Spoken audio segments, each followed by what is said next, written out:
দেশ জুড়ে জোরালো হচ্ছে ককরোচ জনতা পার্টি বা সিজেপির আন্দোলন। বেঙ্গালুরু থেকে দিল্লি, একের পর এক শহরে বিক্ষোভ।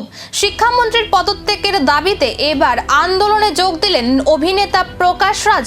শিক্ষামন্ত্রীর পদত্যাগের দাবিতে দেশ জুড়ে বিক্ষোভ কর্মসূচি চালাচ্ছে ককরোচ জনতা পার্টি সিজেপি। রবিবার বেঙ্গালুরুর ফ্রিডম পার্কে প্রবল বৃষ্টির মধ্যেও বিক্ষোভে সামিল হন বহু সমর্থক। এই কর্মসূচিতে উপস্থিত ছিলেন অভিনেতা প্রকাশ রাজ, যা আন্দোলনে নতুন মাত্রা যোগ করেছে।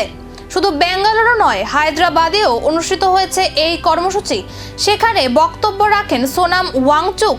সিজেপির প্রতিষ্ঠাতা অভিজিৎ দীপকের নেতৃত্বে এই আন্দোলন শুরু হয় 6 জুন দিল্লির যন্তর মন্তর থেকে।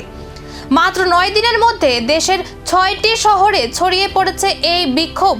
আন্দোলনকারীদের একটাই দাবি, শিক্ষামন্ত্রীর অবিলম্বে পদত্যাগ। এখন নজর একটাই প্রশ্নে, এই আন্দোলনের চাপে কি সরকার বড় কোনো সিদ্ধান্ত নেবে, নাকি আগামী দিনে আরও তীব্র হবে সিজেপির দেশ জোড়া বিক্ষোভ? সেই উত্তরই এখন খুঁজছে গোটা দেশ।